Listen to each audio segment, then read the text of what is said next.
அரசு பள்ளிகளினுடைய தேர்ச்சி விகிதம் மிகப்பெரிய அளவில் உயர்ந்திருக்கிறத பார்க்க முடியும். இது நமக்கு பெருமையாக இருக்கிறது. ஆனா நம்முடைய இணை எதிரிகளுக்கு அது ஒரு பெரிய வைத்திருச்சலா இருக்கு. நம்ம வீட்டு பிள்ளைங்க எவ்வளவு பெரிய சாதனை பண்ணாலும் அதெல்லாம் ஏத்துக்கிற நல்ல மனசு அப்படிங்கிறதோ அந்த மாதிரியான ஒரு நல்ல புத்தின்றதோ அவங்களுக்கு இருக்கவே இருக்காது. இடபிள்யூஎஸ் அப்படின்ற ஒரு 10% இடஒதுக்கீடை கொண்டு வந்து தகுதியே இல்லாத அந்த அரிய வகை ஏழைகளுக்கெல்லாம் ஒன்றிய அரசினுடைய உயர்கல்வி நிறுவனங்களையும் சரி, ஒன்றிய அரசினுடைய வேலை வாய்ப்புகளையும் சரி, இடங்கள் எல்லாத்தையும் கபலீகரம் பண்ணும்போது இவங்களுக்கு அந்த தகுதி திறமை அதெல்லாம் இடிக்கல. நாராயணன் திருப்பதி மாதிரியான நாட்களுக்கெல்லாம் பிறவி புத்தி அது மாறவே மாறாது. தமிழ்நாட்டில் இருக்கிற கல்வி நிலையங்கள் எல்லாத்துலயும் நம்ம சாணத்தை கரைச்சு பூசிடலாம் அப்படின்னு நீங்க நினைச்சீங்கல்ல, ஆனா உங்க மூஞ்சியில எங்களுடைய தமிழ்நாடு முதலமைச்சர் அவர்கள் நல்லா கரிய பூசியிருக்கிறார். அனைவருக்கும் வணக்கம்.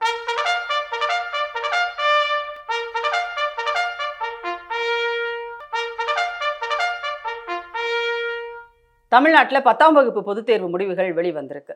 பார்த்தீங்கன்னா 92% தேர்ச்சி சதவீதம் கொடுத்துருக்காங்க பள்ளிக்கூடங்கள். இதுலேயும் அரசு பள்ளிகளினுடைய தேர்ச்சி விகிதம் மிகப்பெரிய அளவில் உயர்ந்திருக்கிறத பார்க்க முடியுது. ஒவ்வொரு ஆண்டுமே அரசு பள்ளிகளுடைய தேர்ச்சி விகிதம் உயர்ந்துக்கிட்டே வர்றதை நம்ம பார்க்குறோம்.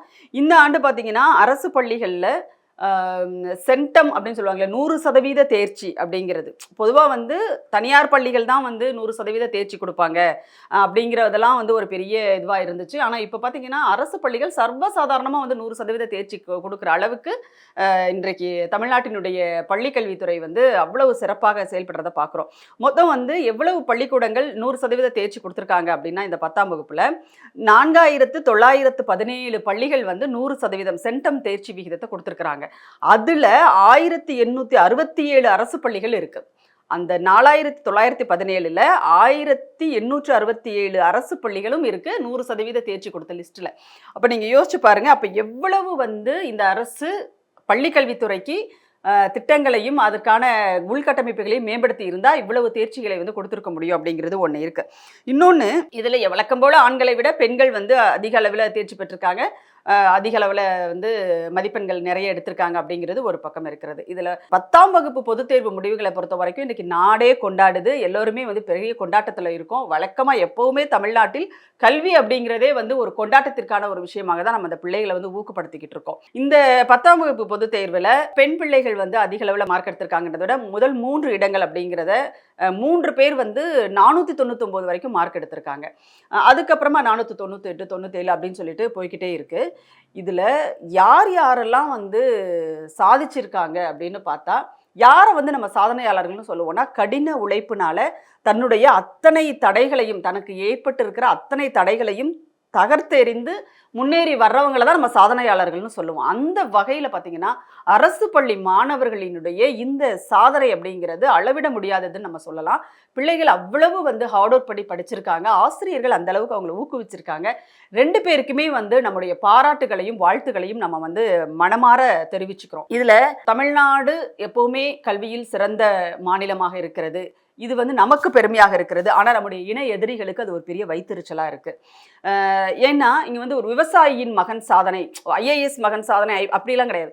விவசாயியின் மகன் சாதனை 499 மார்க்கு பொள்ளாச்சியில் ஒரு பையன் எடுத்திருக்கிறான். அதே மாதிரி பார்த்தீங்கன்னா ஒரு வீட்டுக்கு வாட்டர் கேன் போட்டு தன்னுடைய குடும்பத்தை காப்பாற்றி கொண்டு இருக்கிற ஒருவருடைய மகள், அந்த பிள்ளையும் பார்த்தீங்கன்னா 499 மார்க் எடுத்திருக்குது. இன்னொரு பக்கம் 495 மார்க் எடுத்த ஒரு பொண்ணு சொல்கிறா, அதாவது விராலிமலையில் அரசு பள்ளியில் படித்ததுனால தான் என்னால் இவ்வளவு சாதிக்க முடிஞ்சுது அப்படின்னு சொல்லிட்டு அரசு பள்ளியினுடைய தரம் இன்னைக்கு எப்படி இருக்குது அப்படிங்கிறத அந்த பொண்ணு வாக்குமூலம் கொடுத்துருக்குறா. இதில் 495 மார்க் எடுத்திருக்கு 10th. இன்னொரு இடத்துல பார்த்தீங்கன்னா ஜெயங்கொண்டம் பக்கத்தில் நினைக்கிறேன், அரியலூர் மாவட்டம், பேருந்து நடத்துனர் கண்டக்டர், அரசு பேருந்து கண்டக்டரினுடைய மகள் 499 மார்க் எடுத்து சாதனை படிச்சிருக்கு. அப்போது இப்போ நம்ம என்னன்னா, விவசாயியின் மகன் சாதனை, நடத்துனரின் மகள் சாதனை, ஒரு வாட்டர் கேன் சப்ளை பண்ணுறவரினுடைய மகள் சாதனை, இப்படி நம்ம பெருமைகளை நம்ம பட்டியலிட்டுட்டே போக முடியும். அந்த அளவுக்கு இருக்குது. அது மட்டும் இல்லாமல் இந்த 10th பார்த்தீங்கன்னா உண்டு உறைவிட பள்ளிகள் அப்படின்னு சொல்லிட்டு இருக்கும். அதாவது மலைவாழ் மக்களுக்காக, பழங்குடியின மக்களுக்காக அரசு நடத்துகின்ற அந்த உண்டு உறைவிட பள்ளிகள் இருக்கு இல்லையா, அந்த பள்ளிக்கூடங்களிலேயும் மாணவர்கள் மிகப்பெரிய அளவில் தேர்ச்சியை கொடுத்துருக்குறாங்க. அதில் ஒரு தம்பி பார்த்தீங்கன்னா 389 மார்க் எடுத்திருக்கிறான். அதாவது நீங்கள் யோசிச்சு பாருங்கள், அந்த பிள்ளைகள் 389 மார்க் எடுக்கிறாங்க அப்படின்னா அது கிட்டத்தட்ட ஒரு 499 மார்க் எடுக்கிறதுக்கு சமம். அந்த அளவுக்கு அவர்களுக்கான அந்த தடைகள் அங்கே இருக்கும் மலைவாழ் மக்களுக்கு. அவங்க வந்து போகிறது. அதனால தான் உண்டு உறைவிட பள்ளிகள்னு சொல்லிட்டு அரசு நடத்துது. பிள்ளைகள் அந்த மலைப்பாதைகளில் வந்து கஷ்டப்படக்கூடாது, அங்கேயே தங்கி இருந்து படிக்கிற மாதிரி ஹாஸ்டலில் அவங்களுக்கு வந்து ஏற்பாடுகள் பண்ணி கொடுத்துருப்பாங்க. அப்போ பாருங்க, யாருமே விடுபட்டு விட போயிடக்கூடாது கல்வியில் அப்படிங்கிற அளவுக்கு தமிழ்நாடு வந்து செயல்பட்டு இருக்கு. ஆனால் இங்கே சில பேருக்கு எப்படி இருக்கு அப்படின்னா, +2லையும் சரி எல்லா அரசு பள்ளிகளுமே மாநகராட்சி பள்ளிகள் உட்பட எல்லாமே வந்து மிகப்பெரிய ஒரு தேர்ச்சியை கொடுத்தாங்க. சென்டம் ரிசல்ட் கொடுத்த நிறைய பள்ளிக்கூடங்கள் இருக்காங்க. ஆனால் இது எதுவுமே வந்து நமக்கு மகிழ்ச்சி கொடுக்கும், ஆனால் நம்முடைய இன எதிரிகளுக்கு அது ஒரு பெரிய எரிச்சலை கொடுத்துருக்குது. அதுக்கு ஒரே ஒரு உதாரணம் என்னன்னா, வழக்கமாக வந்து நம்ம பிள்ளைகள் உழைத்து நேர்மையா தேர்வு எழுதி அவங்களுடைய திறமையால முன்னுக்கு வந்தா கூட அதை நம்முடைய இன எதிரிகள் அங்கீகரிக்கவே மாட்டாங்க. இன்னொன்று, அதை வந்து கேள்விக்கு உட்படுத்துவாங்க, கேலி பேசுவாங்க. இது வந்து எப்படி நடந்திருக்கும், அது எப்படி அவங்களால முடியும் அப்படின்னுலாம் கேட்பானுங்க. ஆனா அதே இது அவங்க வீட்டு பிள்ளை ஒரு சின்ன ஒரு விஷயம் பண்ணியிருந்தா கூட போதும். ஒன்றும் இல்லை, நீங்க நிறைய வீடியோக்களை நீங்க பார்த்துருப்பீங்க. இந்த குட்டி குட்டி மழலைகள், நம்ம மழலைகள் அப்படின்னாலே வந்து நம்ம எல்லாரையுமே நம்ம ரசிப்போம். அது எந்த வீட்டு பிள்ளை அப்படின்லாம் நம்ம பார்க்க மாட்டோம். குழந்தைங்கன்னா நம்மளை பொறுத்த வரைக்கும் எல்லாருமே குழந்தைகள் தான் இல்லையா? அது அவா வீட்டு பிள்ளையா இருந்தாலும் பரவாயில்ல, அது குழந்தைன்னா குழந்தை தான், அதை நம்மளும் ரசிப்போம். அப்போ அவா வீட்டு பிள்ளைகளை வந்து ஒரு சின்ன பாப்பா ஒரு என்ன சொல்லுவாங்க, இந்த ஸ்லோகம்லாம் சொல்லுவாங்க, மந்திரங்கள் எல்லாம் சொல்லி வீடியோலாம் போடுவாங்க தெரியுமா அவங்க. அப்போ அது தப்பாக தான் சொல்லும், சரியாக சொல்லாது. ஆனால் அந்த மழலையை வந்து நம்ம ரசிப்போம். அதை வந்து அவங்க போய் கொண்டாடுவாங்க. அப்பா எப்படி அப்படி, அதாவது என்ன சொல்கிறது, ஞான குழந்தை அப்படின்னு சொல்லிட்டு கூட வந்து பட்டம் கொடுத்தெல்லாம் கொண்டாடுவாங்க. ஆனால் நம்ம வீட்டு பிள்ளைங்க எவ்வளவு பெரிய சாதனை பண்ணாலும் அதெல்லாம் வந்து ஏற்றுக்கிற ஒரு என்ன சொல்கிறது, நல்ல மனசு அப்படிங்கிறதோ அந்த மாதிரியான ஒரு நல்ல புத்தின்றதோ அவங்களுக்கு இருக்கவே இருக்காது. அப்படி புத்தி கெட்டு போன ஒரு ஆள் யாரில் பாஜகவில் இருக்காப்புல. அவர் பேர் வந்து நான் எப்போவுமே அந்த பேரை மாற்றியே சொல்வேன், ஏன்னா சரியாக வந்து மனசில் நிற்காது அந்த பேரெல்லாம். திருப்பதி நாராயணன் ஆமாம், பாஜகவில் இருக்கார். திருப்பதி நாராயணா, சரி, நாராயணன் திருப்பதி அவரோட ட்விட்டர் ஐடி, எக்ஸ்தல ஐடியே இருக்குது. நாராயணன் திருப்பதியா அந்த ஆள் பேர். அந்த ஆள் என்ன சொல்லியிருக்காப்புல அப்படின்னா, +2 தேர்வு வந்துருச்சு இல்லையா, தேர்வு முடிவுகள் வந்தது இல்லையா, அதை வச்சு ஒரு இது போட்டிருக்காப்புல. அதாவது சமீபத்தில் வெளியான +2 தேர்வு முடிவுகளில் செஞ்சி அரசு பெண்கள் பள்ளியில் வேதியியல் தேர்வு எழுதிய 167 மாணவர்கள் 100க்கு 100 மதிப்பெண்கள் பெற்றுள்ளதும் 100க்கும் மேற்பட்ட மாணவர்கள் 99 மதிப்பெண்கள் பெற்றுள்ளதும் வியப்போடு அதிர்ச்சியையும் தருகிறது. இந்த தேர்ச்சி விகிதத்தை மாவட்ட ஆட்சியர் உட்பட பல்வேறு கல்வித்துறை அதிகாரிகளும் பாராட்டியிருப்பது கல்வியை வைத்து இவர்கள் விளையாடி கொண்டிருப்பதை உணர்த்துகிறது அப்படின்னு அந்த ஆளு ட்விட்டர் போட்டிருக்காப்புல பதிவு. நீங்க யோசிச்சு பாருங்க, இதுல எவ்வளவு வன்மம் இருக்குது, எவ்வளவு கொழுப்பு இருக்கு, எவ்வளவு திமிரு இருக்கு, நீங்க யோசிச்சு பாருங்களேன். ஏன்னா இடபிள்யூஎஸ் அப்படின்ற ஒரு 10% இடஒதுக்கீடை கொண்டு வந்து தகுதியே இல்லாத அந்த அரிய வகை ஏழைகளுக்கெல்லாம் வந்து ஒன்றிய அரசினுடைய உயர்கல்வி நிறுவனங்களையும் சரி, ஒன்றிய அரசினுடைய வேலைவாய்ப்புகள்லையும் சரி, இடங்கள் எல்லாத்தையும் கபலீகரம் பண்ணும்போது இவங்களுக்கு வந்து அந்த தகுதி திறமை அதெல்லாம் இடிக்கலை. முதல்ல அவங்க தான் பேசிட்டு இருந்தாங்க, ஐயோ தகுதி போயிடும், திறமை போயிடும் அப்படின்னு சொல்லிட்டு. ஏன்னா இவங்களுக்கு தான் தகுதி இருக்கு, திறமை இருக்கு. இன்னும் சொல்ல போனா பிரம்மாவினுடைய தலையிலிருந்து பிறந்தவங்க நாங்க, அதனால நாங்க தான் புத்திசாலிகள் அப்படின்னு ஒரு பொய்யை இங்க கட்டமைச்சு வச்சிருந்தாங்க இல்லையா. அது எல்லாத்தையும் அப்படியே சுக்குநூறா என்ன பண்ணிட்டோம், கொத்துக்கறி போடுற மாதிரி வந்து செதறடிச்சாச்சு நாம. ஏன்னா இங்க வந்து கல்வி அப்படிங்கிறது தமிழ்நாட்டை பொறுத்தவரை நம்மளுடைய உயிர் ஆதாரமான ஒரு விஷயமாக நம்ம பார்த்துட்டு இருக்கோம். அப்போ எல்லாத்துலேயும் நம்ம போராடி அடிச்சு நொறுக்கி முன்னாடி வந்து நாங்களும் வந்து எங்களாலேயும் முடியும்னா எங்கள் பிள்ளைகளும் படிக்கிறதுல வந்து கில்லாடிங்கள் தான் அப்படிங்கிறத நம்ம ஒவ்வொரு கடத்துல நிரூபிச்சுட்டே இருக்கோம். இப்போ இது எல்லாமே இவங்களுக்கு ஒரு பெரிய வந்து பின்னடைவை வந்து கொண்டு வந்து சேர்க்குது. என்னடா இது, நாம தான் வந்து பெரிய புத்திசாலிகள்னு சொல்லிட்டு ஒரு பெரிய விஷயத்தை நம்ம கட்டமைச்சு வச்சிருந்தோம், பொய்யெல்லாம் பேசி புராண கதைகளெல்லாம் சொல்லி என்னென்னமோ கதைகளெல்லாம் சொன்னோம், கடவுளை காட்டி ஏமாத்தணும், என்னென்னமோ பண்ணிட்டு இருந்தோம். ஆனாலும் இவங்க இது எல்லாத்தையும் அடிச்சு நொறுக்கிட்டாங்களேன்ற ஒரு வயிற்றெரிச்சல் இப்படிப்பட்ட ஒரு வன்மமாக வெளிப்படுகிறது. அதாவது இந்த பிள்ளைகள் வந்து 100க்கு 100 வேதியியல் பாடத்துல +2ல எடுத்ததை இவங்களால ஜீரணிக்க முடியல. அதுலயும் 99 மார்க் நிறைய பிள்ளைகள் எடுத்திருக்காங்கன்னா, ஆமா நல்லா படிக்கிற பிள்ளைங்க. அரசு பள்ளிகள்ல இன்னைக்கு ஆசிரியர்களினுடைய கோச்சிங் சூப்பரா இருக்கு. அரசு எல்லா ஃபெசிலிட்டிஸும் பண்ணி கொடுக்குறாங்க பிள்ளைகளுக்கு. காலை உணவு திட்டம், ஒரு பிள்ளை கூட பட்டினியோடு வந்து படிக்கக்கூடாதுங்கிறதுனால காலை உணவு திட்டத்தை தமிழ்நாடு முதலமைச்சர் கொடுத்திருக்கிறாரு. தமிழ்நாடு முழுக்க இருக்கிற பிள்ளைகள் எல்லாம் அவரை அப்பான்றாங்க. அப்போ இவ்வளவு வசதிகளை செய்து கொடுக்கும்போது அந்த பிள்ளைகள் படிக்காம என்ன செய்வாங்க, கண்டிப்பா படிச்சு நல்ல நிலைமைக்கு தான் வருவாங்க. அதுல அவங்களுக்கு மோட்டிவேஷனல் கிளாஸஸுமே தனியாக வந்து இன்றைக்கி அரசு பள்ளிக்கூடங்களில் வந்து நடத்துகிறாங்க. என்ன படிக்கணும்னு சொல்கிறாங்க, நீங்கள் +2 முடிச்சுட்டு அடுத்து என்ன படிக்கலாம், எங்கே படிக்கலாம், அதுக்கு என்னென்ன வேலை வாய்ப்புகள் இருக்குது, எல்லாத்தையும் சொல்லிக் கொடுக்குறாங்க. இன்னும் சொல்லப்போனால் அந்த பாடப்புத்தகங்களினுடைய பின்பகுதியிலேயே வந்து என்னென்ன படிக்கலாம், என்னென்ன படிப்புகள் இருக்கு, எங்கெங்க படிக்கலாம் அப்படிங்கிற வரைக்குமான எல்லா டீடைல்ஸும் வந்து பாடப்புத்தகங்களோட சேர்த்தே வந்து அச்சிட்டு கொடுக்குது தமிழ்நாடு அரசு. அப்ப நீங்க யோசிச்சு பாருங்க. எந்த இடத்திலும் வந்து பிள்ளைகள் தடுமாறி நின்னுறக்கூடாது நம்ம பிள்ளைங்கன்றதுல ரொம்ப ரொம்ப கவனமா இருக்குது திராவிட மாடல் அரசு. ஆனா இதெல்லாம் வந்து இவங்களுக்கு அவ்வளவு ஒரு என்ன சொல்றது, அவ்வளவு ஒரு வயித்தெரிச்சலாவும் அப்படியே கண்ணுலலாம் வந்து நெருப்பு பொறி பறக்குது அவங்களுக்கு. என்னடா இது அப்படின்னு சொல்லிட்டு. ஏன்னா முதல்லயே வந்து என்ன பண்ணாங்கன்னா, நீதி கட்சி காலத்திலேயே மருத்துவ கல்வி படிக்கணும்னா அவங்களுக்கு வந்து சமஸ்கிருதம் தெரிஞ்சிருக்கணும், அவங்க தான் வந்து மருத்துவ கல்விக்கு வர முடியும் அப்படிங்கிற ஒரு விஷயத்த வச்சிருந்தாங்க. அதை வந்து நீதி கட்சி உடச்சி எரிஞ்சிச்சு. ஏன் சமஸ்கிருதத்துக்கும் மருத்துவ கல்விக்கும் எந்த சம்மந்தமும் கிடையாது. இன்னும் சொல்லப்போனா அறிவியலுக்கும் சமஸ்கிருதத்துக்குமே சம்மந்தம் கிடையாது. அது வெறும் மூட நம்பிக்கைகளை, குப்பை கூலங்களை மட்டுமே வைத்திருக்கிற ஒரு மொழி, அதனால எந்த பிரயோஜனமும் கிடையாதுன்னு சொல்லிட்டு அடிச்சு நொறுக்கியாச்சு. இன்னொரு பக்கம் அதுக்கப்புறமா பார்த்தாங்க, இப்போ மறுபடியும் ஆட்சிக்கு வந்ததுக்கு அப்புறமா பாஜக வந்தது உடனே என்ன பண்ணாங்க, நீங்க சமஸ்கிருதத்தை தூக்குனீங்க, நாங்க அதையே வந்து நீட் அப்படின்ற ஒரு வடிவத்தில் கொண்டு வரோம் பாருங்க அப்படின்னு சொல்லிட்டு நீட் தேர்வை கொண்டு வந்து மருத்துவ கல்வி கனவை எல்லாத்தையுமே வந்து காணல் நீராக்கிட்டாங்க. இன்னும் சொல்லப்போனா அதை வந்து குழி தோண்டி புதைச்சு நம்ம பிள்ளைகளினுடைய உயிர்களை எல்லாம் வந்து காவு வாங்கிட்டு இருக்குது இந்த ஒன்றிய பாஜக, ஆர்எஸ்எஸ் கும்பல், சங்பரிவார கும்பல் அப்படின்றது. இப்ப என்ன பண்றோம் அப்படின்னா, அந்த இடத்துலயும் வந்து ஒரு பெரிய அடி அவங்களுக்கு உள்ளது. தமிழ்நாடு அரசு, தமிழ்நாடு முதலமைச்சர் அவர்கள் வந்து நம்முடைய தளபதி அவர்கள் என்ன பண்றாங்கன்னா, 7.5 விழுக்காடு இடஒதுக்கீடு அரசு பள்ளியில் படிக்கிற மாணவர்களுக்கு மருத்துவக் கல்லூரியில் நீங்க வந்து 7.5 விழுக்காடு இடஒதுக்கீடு கொடுத்த உடனே அரசு பள்ளி மாணவர்கள் எல்லாம் அழகா வந்து மருத்துவக் கல்லூரிக்குள்ள நம்ம கொண்டு வர்றோம். இன்னொரு பக்கம் அந்த அந்த மாதிரி வர்ற பிள்ளைகளுக்கு முற்று முழுதாக வந்து அவர்களுக்கு கல்வி முழுவதும் இலவசம் அப்படிங்கிற ஒரு விஷயத்தை வந்து அறிவிக்கிறார். அடுத்ததாக இன்னும் இந்த 7.5 விழுக்காடு இடஒதுக்கீடு அப்படிங்கிறது வெறும் மருத்துவ கல்விக்கு மட்டும் கிடையாது, எல்லா ப்ரொஃபஷனல்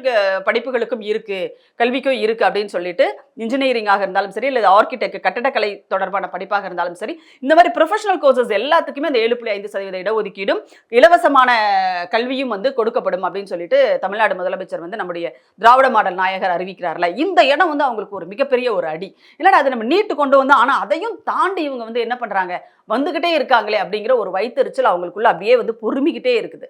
அதுதான் வந்து இந்த நாராயணன் திருப்பதி மாதிரியான இந்த ஆட்களினுடைய இந்த வயிற்றெரிச்சல் அப்படிங்கிறது நம்ம பார்க்க முடியுது. இன்னொரு பக்கம் மும்மொழி கொள்கையை கொண்டு வந்து இந்திய திணிச்சு எல்லாத்தையும் ஒன்றும் இல்லாமல் ஆக்கிடணும், தமிழ்நாட்டினுடைய கல்வியையே வந்து நம்ம செதைச்சு விட்டுறணும் அப்படின்னு பார்த்தாங்க. ஆனால் அதுலேயும் வந்து நம்மளுடைய திராவிட மாடல் அரசு ரொம்ப ரொம்ப ஸ்ட்ராங்காக இருந்து, நீங்கள் கோடி கோடியாக எங்களுக்கு கொடுத்தா கூட உங்கள் பணம் எங்களுக்கு தேவையில்லடா, நாங்கள் எங்களுடைய இருமொழி கொள்கையில் தான் உறுதியாக இருப்போம் அப்படின்னு தமிழ்நாடு முதலமைச்சர் சட்டமன்றத்திலேயே வந்து டெக்ளேர் பண்ணிட்டாரு. நீ வந்து 10,000 கோடி கொடுத்தாலும் எங்களுக்கு அது தேவையில்லை, என்னுடைய பிள்ளைகளினுடைய எதிர்காலத்தை நான் உங்களிடம் அடகு வைக்க தயாராக இல்லை அப்படிங்கிறத அடிச்சு சொன்னார் நம்முடைய தமிழ்நாடு முதலமைச்சர். இப்ப வரைக்கும் கல்விக்கான நிதியை விடுவிக்காமல் ஒன்றிய பாஜக அரசு நம்மளை வஞ்சிச்சுட்டு இருக்கு. ஆனாலும் கூட அதே உறுதியோட தமிழ்நாடு முதலமைச்சர் இருக்காரு. இன்னைக்கு பாத்தீங்கன்னா 10ஆம் வகுப்பு பொது தேர்வுல பாடவாரியான தேர்ச்சி விகிதத்தை எடுத்துக்கிட்டோம்னா ஆங்கில பாடம் தான் முதல் இடத்துல இருக்கு.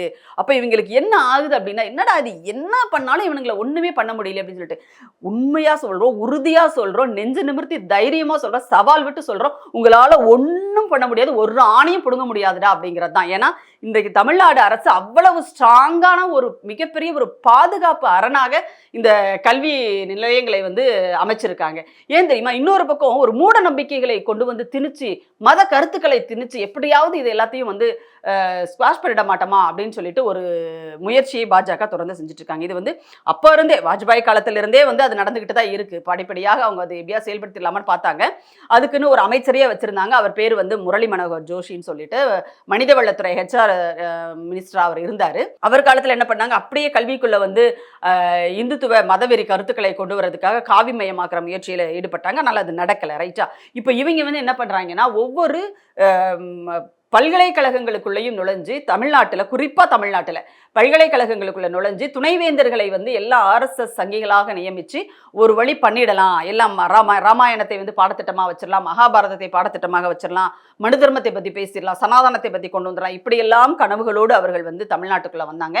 அதிமுக ஆட்சி காலத்தில் அவர்களால் அதை கொஞ்சம் செய்து முடிக்க முடிந்தது அப்படிங்கிறது ஒரு மிக மிக வேதனையான கேவலமான ஒரு உண்மையா இருந்துச்சு. ஏன்னா எடப்பாடி அப்படின்றவர் வந்து கட்சியை மட்டும் கிடையாது, தன்னையே பாஜக கிட்ட அடகு வச்சுட்டாரு அப்படிங்கிறதான் உண்மையான ஒரு விஷயம். ஸோ அப்படி இருக்கும்போது அடுத்ததாக திராவிட மாடல் அரசு இங்கே ஆட்சி பொறுப்புக்கு வரும்போது திமுக அரசு மீண்டும் நம்முடைய முதலமைச்சர் மு க ஸ்டாலின் அவர்கள் தலைமையில் ஆட்சி பொறுப்புக்கு வரும்போது இது ஒவ்வொன்றுக்குமா எப்படி செக் வைக்கிறதுங்கிறத சரியான காய் நகரத்தலோடு சட்டப்படியான ஒரு போராட்டங்களோடு அவர் முன்னெடுத்து அதில் வந்து வெற்றியும் அடைஞ்சு காட்டியிருக்கிறாரு.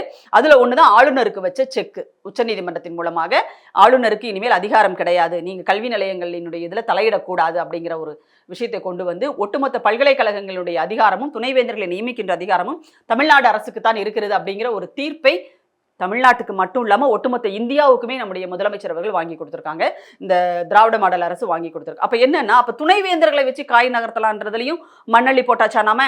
இன்னொரு பக்கம் பார்த்தீங்கன்னா, ஒரு பல்கலைக்கழகத்தில் நம்ம பார்த்தோம், கல்லூரியில், டெல்லியில் நினைக்கிற ஒரு கல்லூரியில், அந்த கல்லூரியினுடைய முதல்வர் அந்த அம்மா என்ன பண்ணுறாங்கன்னா, கூலிங் பண்ணுறாங்களாமா எதை, வகுப்பறையை. அதாவது வெயில் அதிகமாக இருக்கா, அந்த வகுப்பறையை வந்து குளிர்விக்கிறதுக்காக வகுப்பறையுடைய சுவர்கள் முழுக்க வந்து சாணத்தை பூசுது, அந்த அம்மா கரைச்சி சாணத்தை பூசிட்டு இருக்கு. அப்படி நீங்க என்ன நினைச்சீங்க அப்படின்னா, தமிழ்நாட்டில் இருக்கிற கல்வி நிலையங்கள் எல்லாத்துலயும் நம்ம சாணத்தை கரைச்சி பூசிடலாம் அப்படின்னு நீங்க நினைச்சீங்கல்ல. ஆனா உங்க மூஞ்சியில எங்களுடைய தமிழ்நாடு முதலமைச்சர் அவர்கள் நல்லா கறியை பூசியிருக்கிறார். அதுவும் சாதாரண கறி இல்லைங்க, எங்க நெய்வேலியில கிடைக்கிற பழுப்பு நிலக்கரி, அப்படி ஒரு கறியை வந்து உங்களுக்கு அப்பி விட்டுருக்கிறாரு. அதனால உங்களுக்கு ஒரு பெரிய காண்டு. ஏன்னா துணைவேந்தர்களுடைய ஆலோசனை கூட்டத்தை தமிழ்நாடு முதலமைச்சர் அவர்கள் நடத்தும் போது அறிவியல் மனப்பான்மை உள்ள கல்வியைத்தான் நம்முடைய பிள்ளைகளுக்கு நீங்க கொடுக்கணும் அப்படிங்கிறத அழுத்தம் திருத்தமாக அவர் பதிவு பண்ணார். ஏன் தெரியுமா, நீங்க அந்த பக்கம் சாணத்தை கரைச்சி வச்சுக்கிட்டு உங்க மாநிலங்கள்ல ரெடியா நிக்கிறீங்க. அதை தடுத்து நிறுத்துறதுக்காகவும் உங்களுடைய அந்த கேடுகட்ட எண்ணங்களும் அந்த அறிவியலுக்கு புறம்பான மூடநம்பிக்கை கருத்துக்களும் எங்க பிள்ளைகள் கிட்ட வந்து சேர்ந்துடக்கூடாது அப்படிங்கிறதுலையும் முதலமைச்சர் ரொம்ப கவனமா இருக்காரு. அவருக்கு நடந்த ஒரு பாராட்டு விழா, துணைவேந்தர்கள் நடத்தின அந்த பாராட்டு விழா, பல்கலைக்கழகங்கள் நடத்தின பாராட்டு விழாவிலையும் சொல்லியிருக்காரு, அறிவியல் மனப்பான்மைக்கு புறம்பான கருத்துக்களை கல்வி நிலையங்களுக்குள் நீங்க யாராவது நுழைக்க முயற்சித்தால் கடுமையான நடவடிக்கை எடுக்கப்படும்ங்கிறத நான் எச்சரிக்கையாகவே சொல்றேன்னு சொல்லிட்டு தமிழ்நாடு முதலமைச்சர் அவர்கள் சொல்லியிருக்கிறார். அப்போ நம்முடைய பிள்ளைகளை ஒரு அறிவியல் மனப்பான்மையோடு வளர்க்கணும் அப்படிங்கிறதுல தமிழ்நாடு அரசு கண்ணும் கருத்துமாக இருக்கிறது. நம்முடைய தமிழ்நாடு முதலமைச்சர் அவர்கள் நிறைவேற்றி இருக்கிறார். இந்தியா முழுமைக்கு நீங்க எடுத்துக்கிட்டீங்கன்னா, தமிழ்நாட்டினுடைய முதலமைச்சரை போல, திராவிட மாடல் நாயகரை போல பிள்ளைகளினுடைய கல்வியின் மேல் அக்கறை கொண்ட ஒரு முதலமைச்சரை நீங்க எங்கேயுமே பார்க்க முடியாதுங்க. வேற எந்த மாநிலத்திலும் ஒரு முதலமைச்சர் பிள்ளைகள் கிட்ட நீங்க படிங்க படிங்க படிங்க, உங்களுக்கு நான் இருக்கேன்னு சொல்லிட்டு சொன்னதே கிடையாது. ஆனால் தமிழ்நாடு முதலமைச்சர் போற இடத்துலலாம் அதை சொல்றாரு. அந்த பிள்ளைகளும் பாத்தீங்கன்னா, முதலமைச்சரே நமக்காக இவ்வளவு செய்யறாரு, இந்த அரசே நமக்காக இவ்வளவு செய்யுது அப்படின்னு சொல்லிட்டு அரசுக்கு பெருமை சேர்க்கின்ற விதமாக, வெறுமனே படிச்சா உன்னுடைய குடும்பத்திற்கு பெருமை, உன்னுடைய பெற்றோருக்கு பெருமை என்பதை தாண்டி, நான் நல்லா படிச்சு மதிப்பெண் எடுத்தா என்னுடைய அரசுக்கு பெருமை, எனக்கு இவ்வளவு சலுகைகளை கொடுத்து என்னை வந்து உயர்த்தணும்னு நினைக்கிற என்னுடைய முதலமைச்சருக்கு பெருமை அப்படின்னு நினைச்சு இன்னைக்கு இந்த பிள்ளைகள் படிச்சுக்கிட்டு இருக்காங்க. இன்னொன்று, இந்த புத்தி இருக்கு இல்லையா, இவங்களுக்கெல்லாம் வந்து பிறவி புத்தி, இந்த நாராயணன் திருப்பதி மாதிரியான ஆட்களுக்கெல்லாம் பிறவி புத்தி அது மாறவே மாறாது. எப்படி வந்து பாம்புக்கு கொத்துறது தான் அதனுடைய பிறவி குணம், அதேமாரி தேளுக்கு கொட்டுறது தான் அதனுடைய பிறவி குணம், அது மாறவே மாறாது. அதே மாதிரி தான் இந்த பார்ப்பன கூட்டத்துக்கு இந்த புத்தின்றது மாறவே மாறாது. இந்த கேடுகட்ட புத்தி இருக்கு இல்லையா, மற்றவனை அடக்கி ஒடுக்கி அதில் வந்து அவனுடைய வாழ்க்கையை நடத்துகின்ற அந்த சுயநலமான ஒரு புத்தி இருக்குல்ல, அது என்னைக்குமே மாறவே மாறாது. நீங்கள் ஒன்று யோசிச்சு பாருங்க, நம்ம பிள்ளைகளை எப்படி நாம் வளர்த்தெடுத்திருக்கோம் தெரியுமா? இந்த நம்முடைய கல்வி முறை, தமிழ்நாட்டினுடைய கல்வி முறை, அதுலேயும் பார்த்தீங்கன்னா அரசினுடைய அணுகுமுறை, முதலமைச்சர் அவர்களினுடைய அந்த பேச்சுக்கள், இதெல்லாமே நம்முடைய பிள்ளைகளை எந்த அளவுக்கு பக்குவப்படுத்தி இருக்கின்றதுக்கு ஒரு உதாரணம் நான் சொல்லட்டுமா? கலைஞர் செய்திகள் தொலைக்காட்சியில் சிந்தனைக்களம் அப்படின்ற ஒரு நிகழ்ச்சியை நான் தொகுத்து வழங்கிட்டு இருக்கேன், அது உங்க எல்லாருக்குமே தெரியும். அந்த நிகழ்ச்சியில் இந்த 10ஆம் வகுப்பு பொதுத் தேர்வு முடிவை முன்னிட்டு பிள்ளைகள் எல்லாம் கூப்பிட்டு பேசணும், நாங்கள் பேச சொன்னோம். அப்போ ஆசிரியர்களும் பேசினாங்க. அப்படி பேசும்போது அதில் ஒரு மாணவன் ஹரிஷ் அப்படின்னு சொல்லிட்டு அரும்பாக்கத்தில் இருக்கிற ஒரு கவர்மெண்ட் மாடல் ஸ்கூலில் அந்த பையன் படிக்கிறான். அவன் பேசிட்டு இருக்கும்போது, அதாவது அடுத்தடுத்து பிள்ளைகளை, ஒரு பிள்ளைய பேச வச்சுட்டு அதுக்கப்புறம் அடுத்த பிரேக்குக்கு அப்புறமா இன்னொரு பிள்ளைங்களை பேச வைக்கிறது அப்படின்னு நாங்கள் முடிவு பண்ணியிருந்தோம். அப்போ அந்த பையனை வந்து ஒரு இதில் பேசிட்டான். சரி தம்பி நீங்கள் போங்க, அடுத்த பாப்பா வெயிட் பண்ணுறாங்க அப்படின்னு சொன்னபோது, இல்லை நான் இன்னொரு கருத்து நான் சொல்லணும் அப்படின்னு சொன்னான். சரி ஓகே, ஆர்வமாக இருக்கானேன்னு சொல்லிட்டு அடுத்தது அவனை பேச வைக்கலாம்னு சொல்லிட்டு அடுத்தது நாங்கள் போனோம். அப்போது என்ன கருத்து சொல்லணும்னு நினைக்கிறீங்க, நீங்கள் ஒரு கருத்து சொல்லணும்னு சொன்னீங்களே, சொல்லுங்கப்பா அப்படின்னு சொல்லிட்டு. அப்போ அந்த பிள்ளை பேசின பேச்சு இருக்கு இல்லைங்க, ஐயோ அப்படி ஒரு அருமையான ஒரு பேச்சுங்க. எப்படி இந்த சின்ன வயசுல இவ்வளவு ஒரு பக்குவம் எப்படி அந்த பிள்ளைக்கு வந்தது அப்படின்னு அவ்வளோ ஆச்சரியமா இருந்துச்சு. அந்த பையன் என்ன சொல்றான் அப்படின்னா, நிறைய பேருக்கு இந்த 7.5% இடஒதுக்கீடு இருக்கு இல்லைங்க, அதை பத்தி பெரிய அவேர்னஸே இல்லை அப்படின்னு ஆரம்பிச்சான். அதை எப்படி ஆரம்பிச்சான்னா, எனக்கு வந்து ஒரு கேள்வி வந்து தேர்வில் வந்து கொடுத்தாங்க. அந்த தேர்வில் வந்து காணல் நீர் அப்படின்னு, தமிழில் காணல் நீர் அப்படின்னு ஒரு ஒரு சொல்லை கொடுத்துட்டு அதை வச்சு ஒரு சென்டென்ஸ் மேக் பண்றதுன்னு நினைக்கிறேன். அப்படி ஒரு இது கொடுப்பாங்க. அதுக்கு பதிலும் வந்து கொடுப்பாங்க. அது ஒரு வழிகாட்டி அப்படின்னு சொல்லிட்டு ஒரு இது இருக்கும். இதுக்கு என்ன மாதிரியான பதில் வரும்னு சொல்லிட்டு பிள்ளைகளுக்கு கொடுப்பாங்க. அதுல என்ன கொடுத்துருந்தாங்கன்னா, மருத்துவ கல்லூரியில் படிக்கணும், மருத்துவர் ஆகணும் அப்படின்ற அந்த கனவு வந்து காணல் நீராகிவிட்டது அப்படின்னு ஒரு சென்டென்ஸ் கொடுத்துருந்தாங்க. எனக்கு அது ரொம்ப வந்து ஹர்ட்டிங்கா இருந்துச்சு. அது எப்படி அப்படி சொல்லலாம் அவங்க? எப்படி வந்து காணல் நீரா போகலாம்? எப்படி போக விடலாம்? அதெல்லாம் விடவே கூடாது அப்படின்றதுக்காக தான் தமிழ்நாடு முதலமைச்சர் 7.5 விழுக்காடு இடஒதுக்கீடு கொடுத்து அரசு பள்ளியில படிக்கிற மாணவர்கள் எல்லாருமே வந்து மருத்துவக் கல்லூரிக்கு வந்து படிக்கிறதுக்கான ஒரு வழிவகையை அவர் செஞ்சு கொடுத்துருக்கிறாரு. இதுல எந்த தடைகளும் அவங்களுக்கு இருக்கக்கூடாதுன்றதுக்காக தான் இந்த 7.5% இடஒதுக்கீடு. அது வந்து இன்ஜினியரிங் காலேஜஸுக்கு இருக்கு, ப்ரொஃபஷனல் கோர்சஸ் இருக்கு. நான் ஏற்கனவே சொன்ன மாதிரி அது எல்லாத்தையும் அந்த தம்பி சொல்றாப்ல.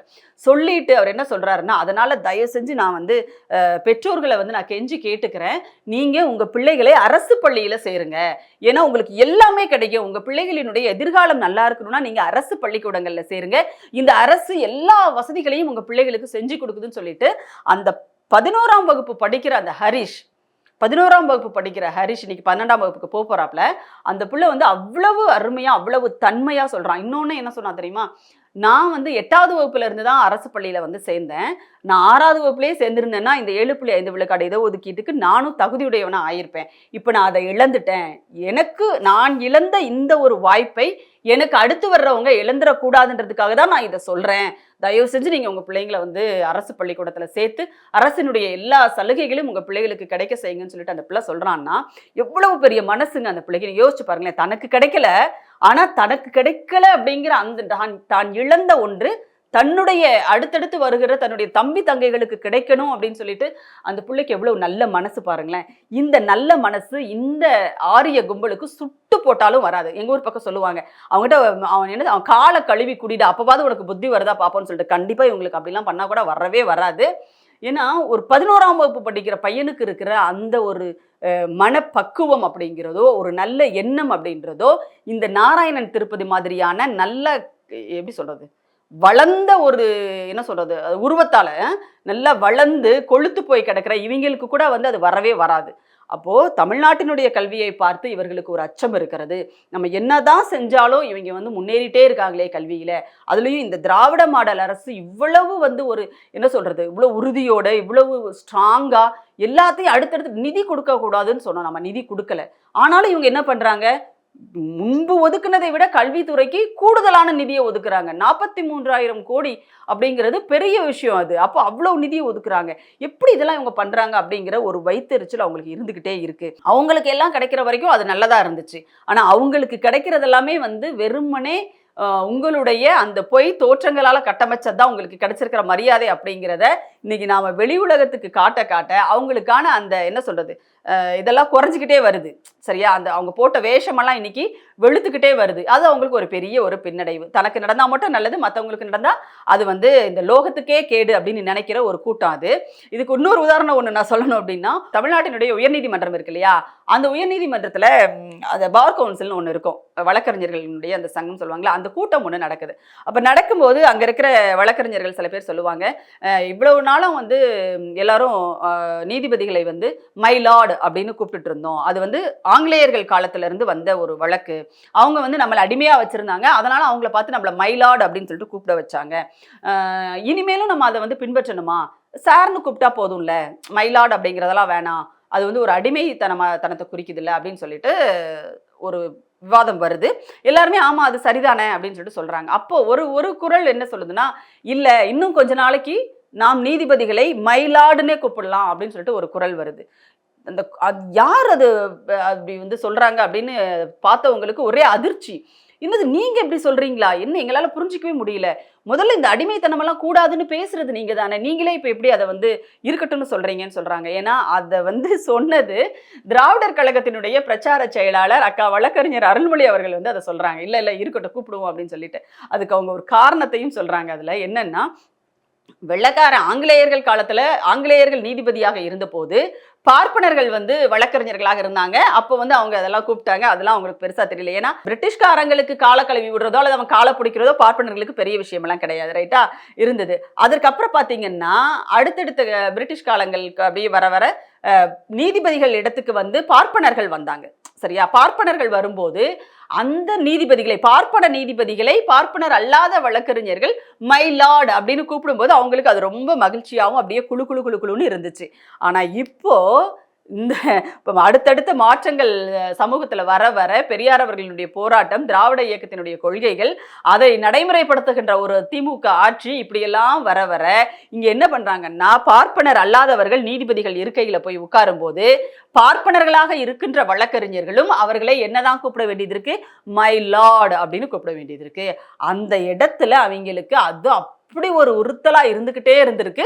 அதுதான் அன்னைக்கு வெளிப்பட்டிருக்கு. அப்பதான் வந்து அருள்மொழி அக்கா சொல்றாங்க, அதனால இன்னும் கொஞ்சம் நாளைக்கு பார்ப்பன அல்லாத நீதிபதிகளை பார்ப்பனர் வழக்கறிஞர்களும் சேர்ந்து மயிலாடுன்னு கூப்பிடட்டும், அதுக்கப்புறமா நாம அதை மாத்திக்கலாம் அப்படின்னு அவங்க சொல்றாங்க. அப்ப என்னன்னு பாருங்களேன், அதாவது அவங்களுக்குன்னா அவங்களுக்கு அப்படியே குழு குழுன்னு இருக்கும். ஆனா அதே இது அடுத்தவங்களுக்கு அந்த மாலை மரியாதை இதெல்லாம் வரும்போது அவங்களுக்கு ஒரு எரிச்சலை கொடுக்கும். அதுதான் இந்த திருப்பதி நாராயணன் மாதிரியான ஆட்களினுடைய இந்த வன்மம் மிகுந்த பார்ப்பன திமிர் நிறைந்த இந்த பதிவுகள் அப்படிங்கிறத நம்ம பார்க்குறோம். ஏன்னா எலெக்ஷன்லயே நிற்காம நிர்மலா சீதாராமன் வந்து என்னது ஃபினான்ஸ் மினிஸ்டரா ஆகி உட்காருவாராங்க.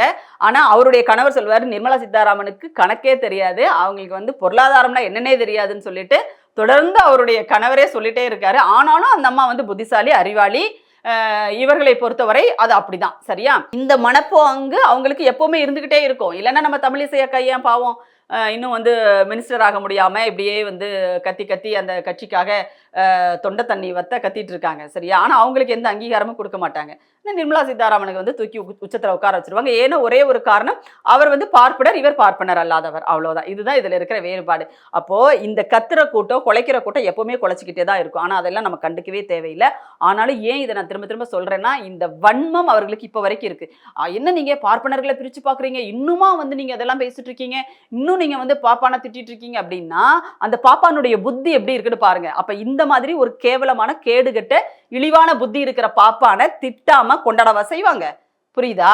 அதனாலதான் நாங்க திரும்ப திரும்ப நம்ம சொல்றோம், எப்பவுமே அவர்களுடைய புத்தி மாறவே மாறாது. ஒரு விஷயம் சொல்லுவாங்க, இடஒதுக்கீடுன்னு வரும்போது அவங்களுடைய உண்மையான முகம் என்ன அப்படிங்கிறது வெளியில வரும்.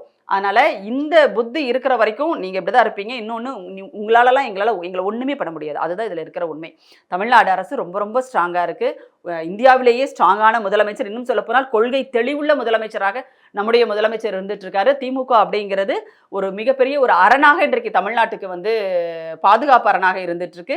போற இடங்களிலெல்லாம் கல்வியினுடைய மகத்துவம், எல்லாருக்கும் எல்லாம் கிடைக்கணும், விளையாட்டுத்துறையில எங்க பிள்ளைகளுக்கு முக்கியத்துவம், இது எல்லாத்தையும் முடிச்சு நீங்க வெளியில வரும்போது உங்களுக்கு வேலை வாய்ப்புகள் ரெடியா இருக்கும்பா.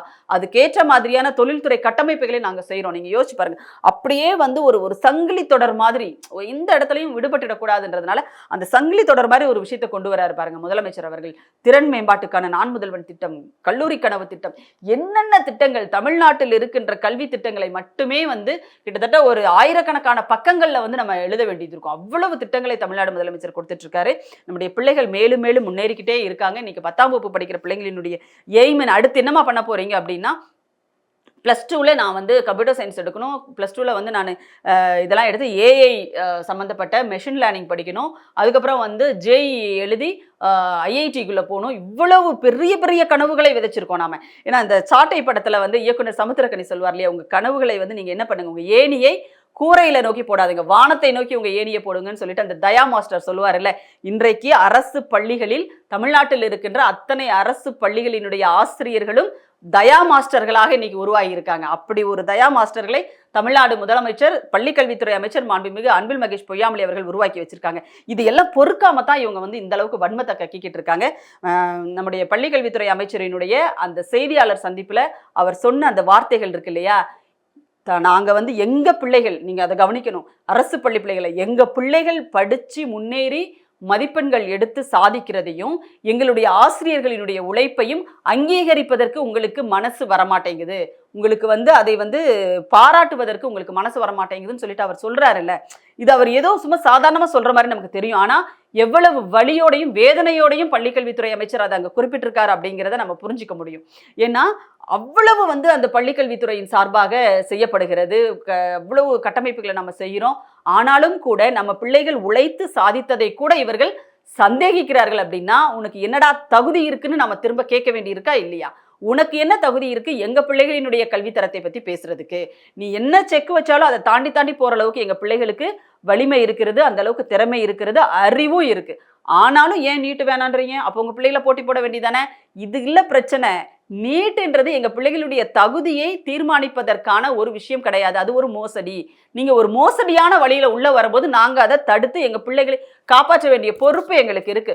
+2ல 1176 மதிப்பெண் எடுத்த அனிதாவால நீட்டை பாஸ் பண்ண முடியாதா? ஏன் முடியாது? அதெல்லாம் தாராளமா முடியும். ஆனா அது அவசியம் இல்லை அப்படிங்கிறது தான். எங்களுக்கு +2 மதிப்பெண்ணே எங்க பிள்ளைகளுக்கான அளவுகோல். அதுவே அவர்களுடைய தகுதி. அப்படி வந்த மருத்துவர்கள் தான் இன்னைக்கு ஸ்டான்லி மருத்துவமனையிலையும் சரி, ராஜீவ்காந்தி மருத்துவமனையிலும் சரி, ஓமந்தூரார் அரசு மருத்துவமனையிலும் சரி மிகச்சிறந்த மருத்துவர்களாக இருக்காங்க. உலகத்திலேயே தலை சிறந்த மருத்துவர்களாக அந்த நுழைவுத் தேர்வு இல்லாத ஒரு நிலையில் படித்த மாணவர்கள் தான் இன்னைக்கு அவ்வளோ பெரிய அரசு மருத்துவர்களாக இருக்கிறாங்க. இது எல்லா உண்மைகளையும் மறைச்சிட்டு நீங்க திரும்ப திரும்ப ஒரு பொய்யை சொல்லி பார்த்தீங்க, நடக்கலை. கடைசியில் என்ன பண்றீங்க அப்படின்னா பிள்ளைகளினுடைய திறமையின் மீது, அவர்களுடைய அறிவின் மீது நீங்கள் ஒரு சந்தேகத்தை எழுப்புறீங்க, ஒரு வன்மத்தை கக்குறீங்க. இது எல்லாத்தையும் உடைச்சு நொறுக்கிறதுக்கு இங்க ரொம்ப நாள் ஆகாது. எப்பொழுதுமே அக்ரஹாரம் இங்கே வேறாகத்தான் இருக்கிறது. உங்களுக்கு இந்த மக்கள் மீது எந்த ஒரு அக்கறையும் கிடையாது அப்படிங்கிறத தான் இதை காட்டுது இல்லையா? எந்த ஆதாரமும் கிடையாது, எதுவுமே கிடையாது. போற போக்க அள்ளி தெளிச்சுட்டு போறான் அந்த ஆளு. அப்போ எவ்வளவு வன்மத்தோட அவங்க இருக்காங்க அப்படிங்கிறத நம்ம புரிஞ்சுக்கணும். எப்பொழுதும் பார்ப்பனர்களாகத்தான் இருக்கிறார்கள். அவர்கள் ஒரு நாளும் தமிழர்களாக முடியாது அப்படிங்கிறத தான் இந்த திருப்பதி நாராயணன் மாதிரியான ஆட்கள் திரும்ப திரும்ப நமக்கு சொல்லிட்டு இருக்காங்க.